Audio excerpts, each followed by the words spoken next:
Hey everyone, how's it going? It's Russell Matthews here, and some pretty huge accusations, comments, and plans were just made at the Conservative Party's National Policy Convention. The Liberal government has used the worst health and economic crisis in generations to help some well-connected friends get ahead, while hundreds of thousands of Canadians got left behind.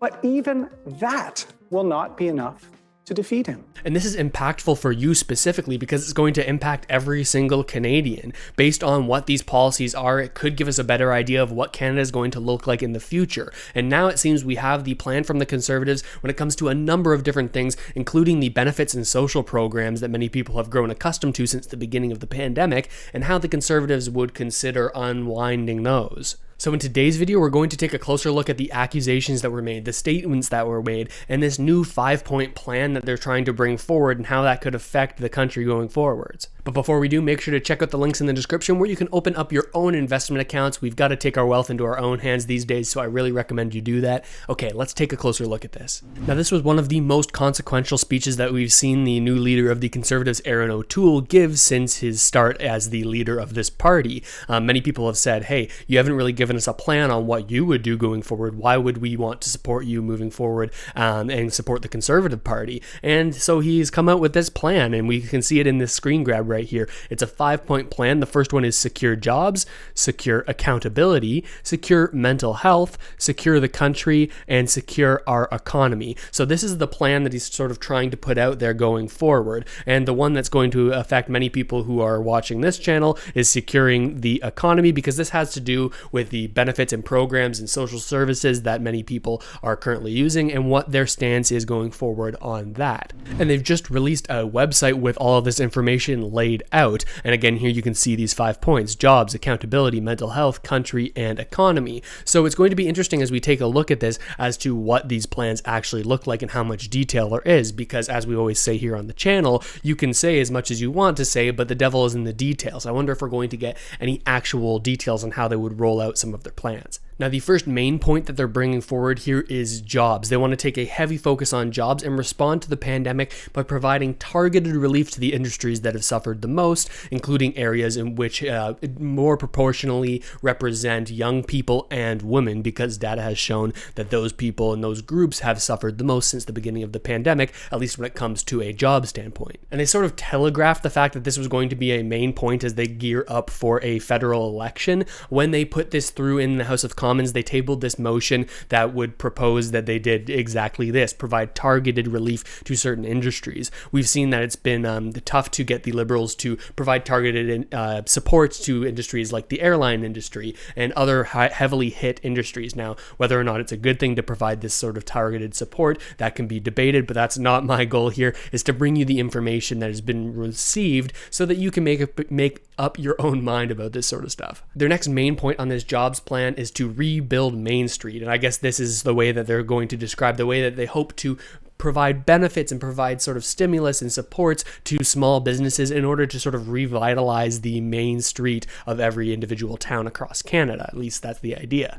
But as you can see here on the website, it only just says these 3 points that I've just talked about. It doesn't go into any more detail than these sort of 2-sentence explanations for what their plan is. So as I like to say here, again, the devil's in the details. How would these benefits and how would these supports actually go out? How would they be able to target the stimulus to individual sectors? Would this actually be equal for all people, and would it help everyone equally across the country? That remains to be seen, because even though they've given us more than they have in the past, we don't really know how they'd roll this out, at least on a detailed level. Now let me show you this securing the economy portion of his speech. Now, the main emphasis here is on the Canadian benefits that have been rolled out since the beginning of the pandemic, and how he believes these should be responsibly scaled back going forward as we recover as a nation. A Conservative government will secure Canada's economy by getting the budget back to balance over the next decade.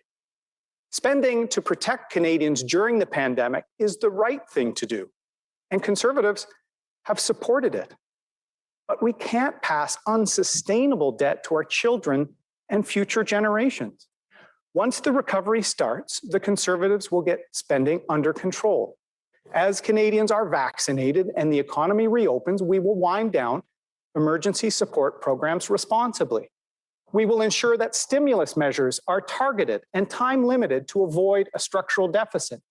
And we will get the economy growing, again, to secure the revenue needed to pay for the government services Canadians depend on. There are a couple interesting things that he says here. First of all, he makes it clear and really emphasizes heavily that Conservatives agreed with the Liberals that we needed to do this sort of spending at the beginning of the pandemic and throughout the pandemic in order to support Canadians. He puts that emphasis there, saying, hey, we were in support of this too. Now, I think this is largely due to the fact that the Liberals have, in the House of Commons, started saying, hey, the Conservatives said we spent too much, we did too much to help Canadians. That's what the Liberals have been saying in critique of the Conservatives, and specifically, they've been aiming at Pierre Poilievre, who's one quite popular in some circles and quite hated in other circles, politician in the Conservative government, who was the former finance critic for Erin O'Toole's Conservatives. Now, recently, Erin O'Toole took this job away from him and sort of put him a little bit less in the spotlight. So it could be that he's trying to sort of take himself away from that image that, hey, Conservatives didn't want us to spend during the pandemic. We would have been in a way worse place, which is one of the talking points that many Liberals will bring up. In terms of benefits and emergency spending specifically, that's in relation to the CERB, the CRB, CRSB, potentially the changes to the employment insurance program. He says that he wants to make sure that this is very time limited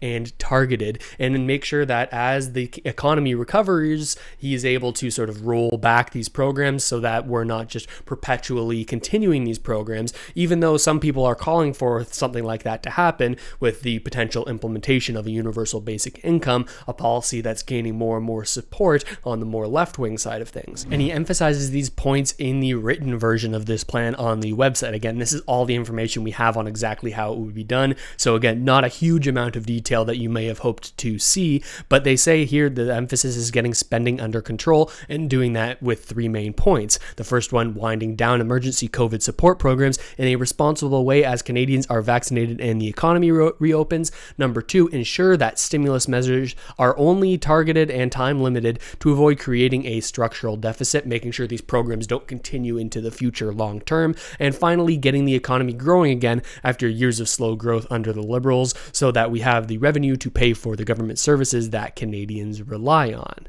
Now, again, I want to emphasize here, it's not my goal to change anybody's minds or make them think a certain way. I'm just trying to bring you this information so that you can make your own mind up. I think that these two main points that we've talked about today, the way that they're going to focus on jobs and the way they also want to focus on the economy by winding down these benefits, they're largely hand in hand, right? They're very related to each other. I think people would be far less resistant to benefits being rolled back if they're actually able to execute on the jobs plan that they at least think they can successfully do. They really want to push it forward so that every single Canadian has a good, well-paying job. Now, that might just be looking at the future with rose-colored glasses, because of course with the changes in technology and artificial intelligence, it's going to be very difficult to navigate the job market moving forward as more and more jobs go into this sort of computer-based system, right?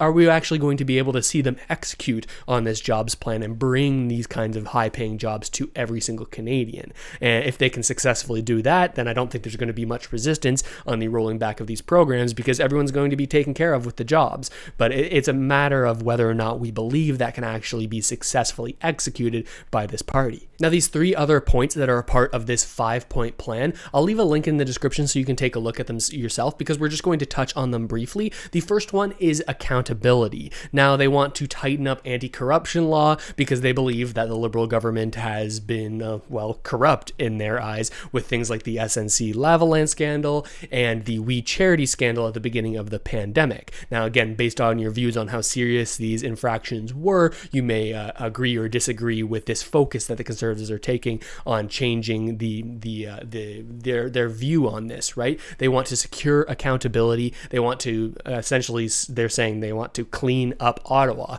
Now, this sounds a little bit like Drain the Swamp. Some people may draw similarities there, but that remains to be seen. Another stance that they're very firmly taking is to secure mental health. And this is probably a policy that every single party could get behind. They want to do this by making it easier for employers to provide benefits that allow people to seek out services that would help them with their mental health, right? Maybe giving employers more resources in order to pay for programs like being able to see a therapist when you need to. This is how they're planning on doing this. Now, they also want to bring in a 3-digit hotline, a national suicide hotline, and they believe that that's going to help mental health across the country. And the last point we haven't talked about is titled Secure the Country. Now, with that title, you don't really understand what it's about initially, but this is all sort of about their response that they're making directly after the COVID pandemic. They want to make it so that we can produce vaccines at home and want to change the rules and the ways in which we acquire certain PPE, protective equipment. They really want to focus on making that sort of section of the country stronger in their eyes. Now, whether or not this is actually something that's going to be super important going forward remains to be seen. People believe that another pandemic like this could happen rather soon, but some may point out that this could just be sort of pandering to recent events inside of their policy. It depends on how you think about it. But I thought all of this information would be interesting to bring to you if you didn't know that this speech went on and that this platform has been launched by the Conservatives as they sort of ramp up towards the next election, which we all think could be coming rather soon. It's important for every single Canadian to think about whether you're somebody who receives some of the benefits that we've talked about in this program, or whether you're somebody who's very concerned about the budget, or if you want to see universal basic income implemented. For all Canadians and all viewpoints, it's important to have an idea of what every single political party's plans are so that you can have a better idea of where the country could potentially head. And again, like I said, there are links in the description to the website where you can see the written version of this plan, as well as a link to the speech that we took a brief look at here that Erin O'Toole gave at this policy convention for the Conservative Party. And as always, I want to know what you think about all this. Let me know down in the comments. Do you like some of the ideas implemented in this plan? Do you think it's not the right way for the country to go? Either way, let me know down there in the comments. And if you haven't already done so, check out the links in the description where you can open up your own investment accounts. It's so important to take your wealth into your own hands, especially these days. We've learned that over the past year. So if you haven't already started investing, make sure to check out those links. And with all that said, thank you so much for watching, everybody. I really hope this video helped you out at least a little bit, and I'll see you next time.